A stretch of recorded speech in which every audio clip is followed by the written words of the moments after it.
Assalamualaikum warahmatullahi wabarakatuh. Halo generasi cerdas, siswa-siswi SMP Negeri 46. Apa kabarmu? Semoga kita semua senantiasa diberi nikmat sehat dan selalu berada dalam lindungan Allah Subhanahu wa taala. Siswa-siswi generasi cerdas, pada pertemuan kali ini kita akan membahas tentang pelaku-pelaku ekonomi. Apa sih pelaku-pelaku ekonomi itu? Dan siapa saja pelaku-pelaku ekonomi tersebut? Yuk, mari kita simak sama-sama materi ini. Pelaku ekonomi merupakan pihak-pihak yang melakukan kegiatan ekonomi untuk memecahkan masalah ekonomi. Nah, tentu kalian masih ingat bukan tentang kegiatan ekonomi? Materi tentang kegiatan ekonomi pernah kita bahas di kelas 7. Ayo diingat-ingat lagi. Ya, betul. Kegiatan ekonomi yang utama ada 3 macam, yaitu yang pertama adalah kegiatan konsumsi, yang kedua adalah kegiatan produksi, dan yang ketiga adalah kegiatan distribusi. Pelaku-pelaku ekonomi.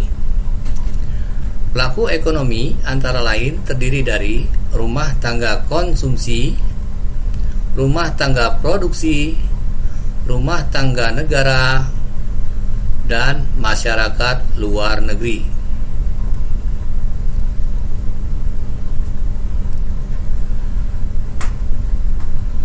Rumah tangga konsumsi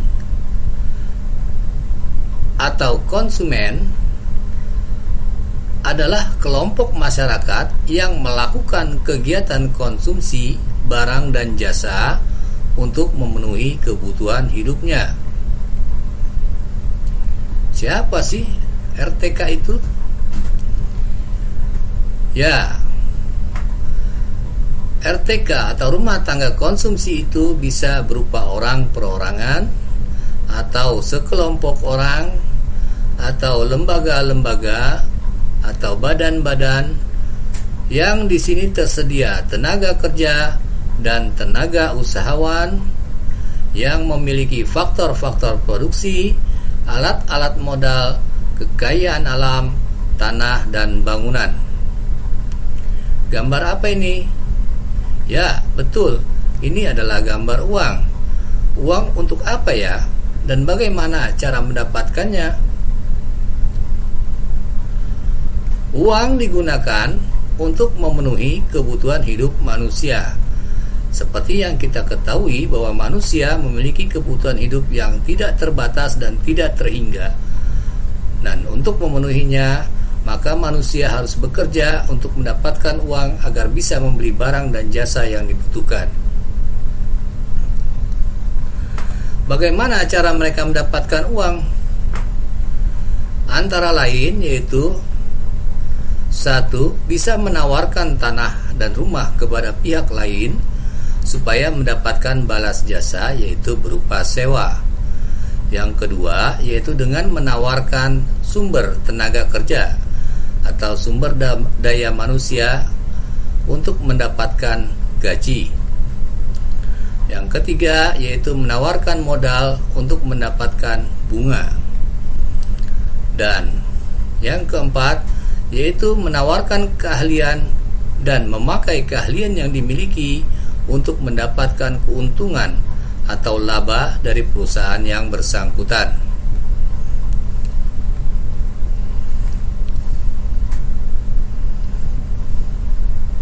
Jadi, kegiatan RTK adalah 1.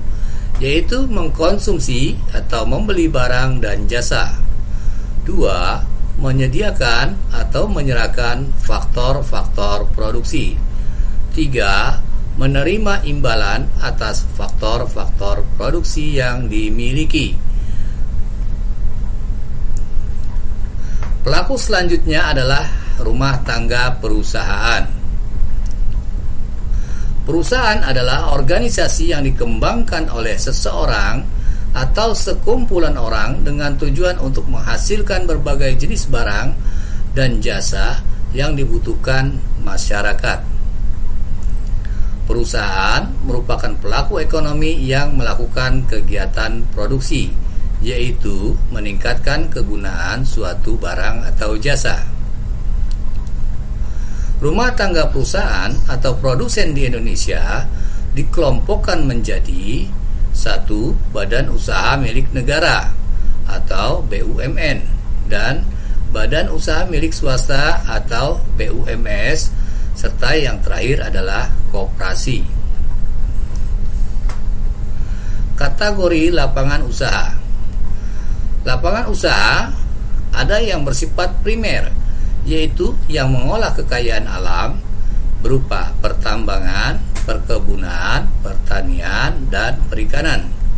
Yang kedua yaitu lapangan usaha yang bersifat sekunder, meliputi industri, perumahan dan bangunan, penyediaan air, listrik, dan gas. Dan yang ketiga adalah lapangan usaha yang bersifat tersier atau penyedia jasa, yaitu seperti misalnya bank, asuransi, transportasi, dan lain-lain.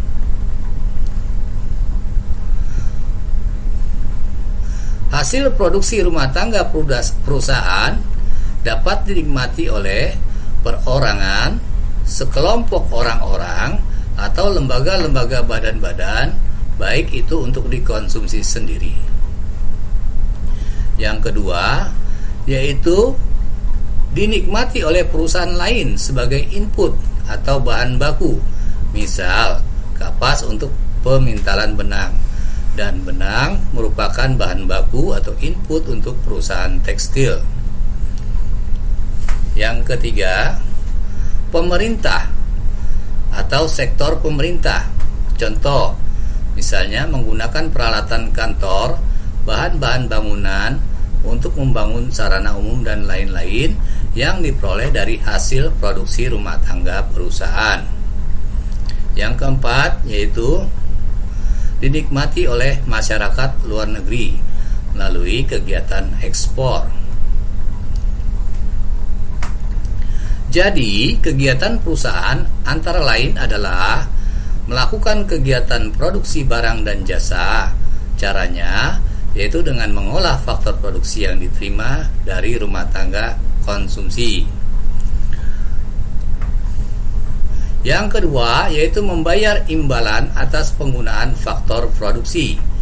Yang ketiga yaitu menjual hasil produksi kepada rumah tangga konsumen. Yang keempat, menerima pembayaran atas penjualan barang dan jasa. Pelaku berikutnya adalah rumah tangga pemerintah, yaitu mencakup semua lembaga atau badan pemerintahan yang memiliki wewenang dan tugas mengatur kegiatan ekonomi. Pemerintah juga terjun langsung dalam kegiatan ekonomi melalui badan usaha milik negara atau badan usaha milik daerah. Fungsi pemerintah sebagai pelaku ekonomi sesuai dengan Undang-Undang Dasar 1945, yaitu pasal 33 ayat 2. Rumah tangga pemerintah berperan sebagai pengatur atau regulator yang menstabilkan dan mengembangkan kegiatan ekonomi. Kemudian, pemerintah berperan aktif sebagai pelaku ekonomi karena beberapa kegiatan ekonomi kurang diminati bagi pihak swasta. Yang ketiga yaitu memberikan jasa kolektif atau public goods berupa keamanan, pertahanan, ketertiban umum, pemerintahan, pengadilan, pendidikan, kesehatan, hubungan politik dengan luar negeri.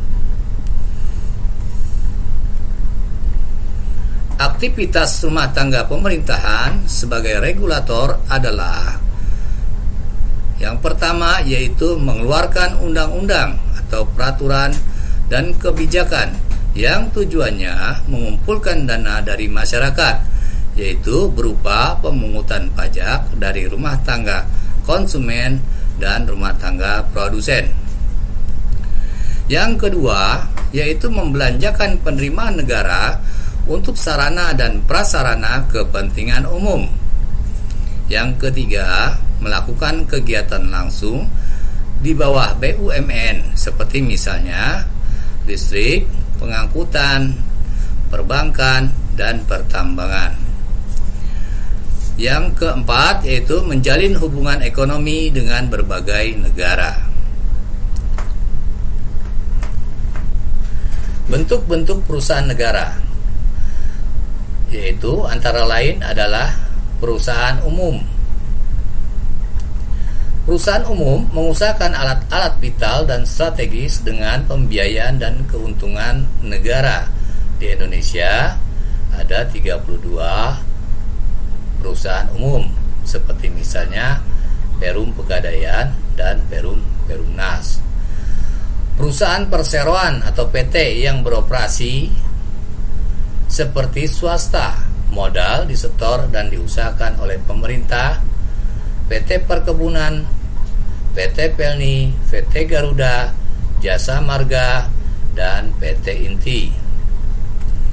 Tugas pemerintah dalam kegiatan ekonomi antara lain yaitu menyediakan sarana produksi, merangsang produksi melalui pajak dan subsidi, mengatur perekonomian dengan peraturan dan pengawasan dan perizinan.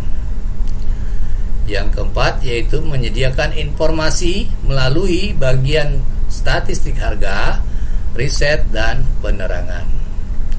Mengawasi peredaran jumlah uang dan menjalankan sendiri beberapa jenis perusahaan. Pelaku yang terakhir adalah masyarakat luar negeri.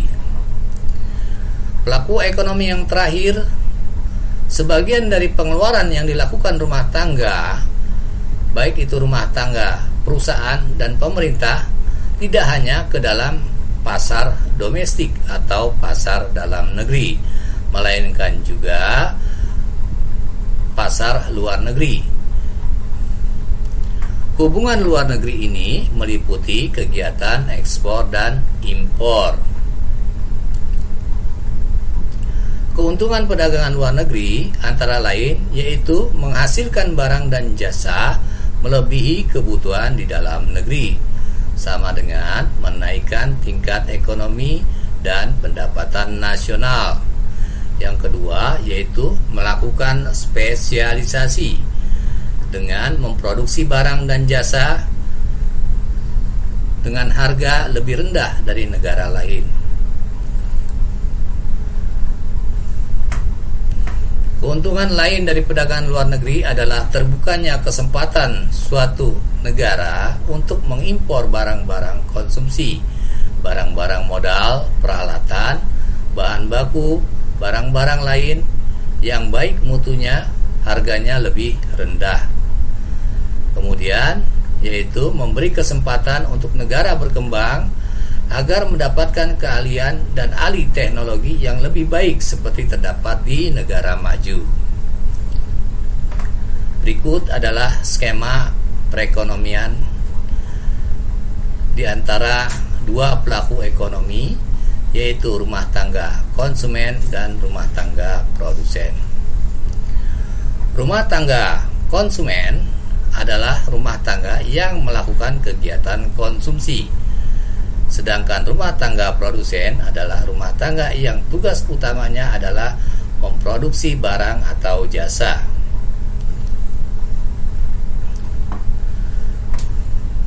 Jadi, barang dan jasa yang dihasilkan produsen akan dinikmati oleh konsumen, dan sebagai imbalannya atau balas jasanya, maka konsumen akan memberikan uang sebagai keuntungan bagi perusahaan.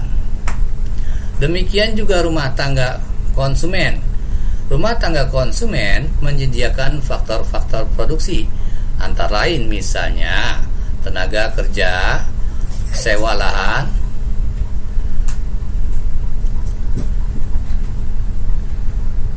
modal yang dinikmati oleh produsen dan kemudian sebagai balas jasa produsen, maka produsen akan memberikan uang berupa sewa, gaji, upah, ataupun keuntungan kepada pihak konsumen. Nah, demikian dulu pertemuan kita kali ini. Sebelum Bapak akhiri, silahkan kamu buat ringkasan dari materi ini ke dalam lembar kerja kalian dan serahkan, kumpulkan di Google Classroom. Terima kasih. Sampai berjumpa kembali. Wabillahi taufiq wal hidayah. Wassalamualaikum warahmatullahi wabarakatuh.